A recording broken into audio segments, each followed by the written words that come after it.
नमस्कार, माझे नाव प्रज्वल संभाजी बडे आहे. माझ्या शाळेचे नाव जिल्हा परिषद प्राथमिक शाळा अत्रा सैदापूर आहे. मी इयत्ता 4थीत शिकतो. माझ्या जिल्ह्याचे नाव आहे अहिल्यानगर. आई ही आईच असते, दुधावरची साईच असते. बाहेरून कठोर असते पण आतून मात्र मऊ असते.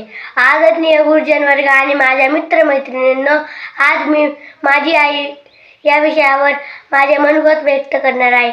देव प्रत्येकाच्या घरी जाऊ शकत नाही, म्हणून त्याने आई निर्माण केली. हे वाक्य आपण ऐकलेच असेलच. हे अगदी खरे आहे.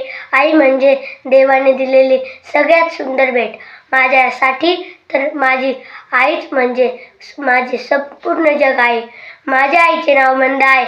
माझी आई दिसायला खूप साधी आहे, पण तिचे मन खूप मोठे आहे. तिच्या चेहऱ्यावर नेहमी गोड हसू असते.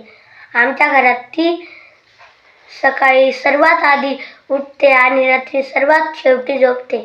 तरीही तिच्या तोंडातून कधी मी थकले हा शब्द येत नाही. माझी आई माझी पहिली गुरु आहे. मला आ पासून ते पाड्यापर्यंत सर्व तिनेच शिकवले. मला चालायला, बोलायला, जेवायला ही तिनेच शिकवले. शाळेत जाण्याआधीच माझी आई माझी शाळा होती. आजही माझा अभ्यास, गृहपाठ तीच घेते. परीक्षेच्या वेळी ती माझ्यापेक्षा जास्त टेन्शनमध्ये असते. मी पास झालो की पेढे वाटणारी पहिली व्यक्ती म्हणजे माझी आई. आई म्हणजे मायेचा सागर असतो. ती मी शाळेतून दमून आलो की ती आधी पाणी देते आणि नंतर माझा दिवस कसा गेला ते प्रेमाने विचारते.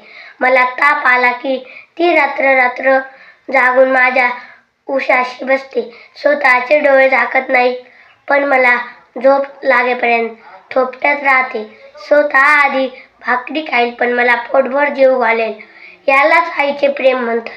माझी आई माझा फक्त लाडच करत नाही, तर वेळ आली की रागवते सुद्धा. मी खोटे बोललो, कुणाशी भांडलो किंवा अभ्यास केला नाही तर ती मला शिक्षा करते, पण त्या रागाच्या मागे माझी काळजी असते.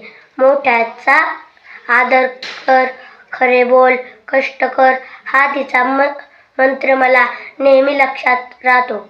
आमच्या घरची परिस्थिती साधी आहे, तरी आईने मला कधी कशाची कमी पडू दिली नाही.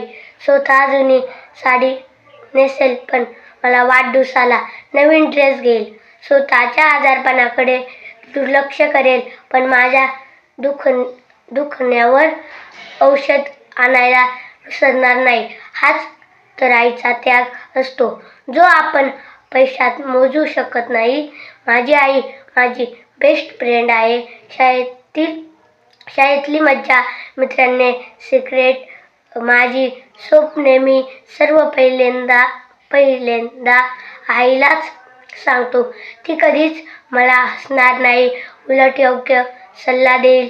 माझ्यावर तिचा पूर्ण विश्वास आहे. आणि शेवटी एवढंच सांगतो, आईच्या आकाराची फेड या जन्मात तर नाहीच, पण 7 जन्मात पण होणार नाही.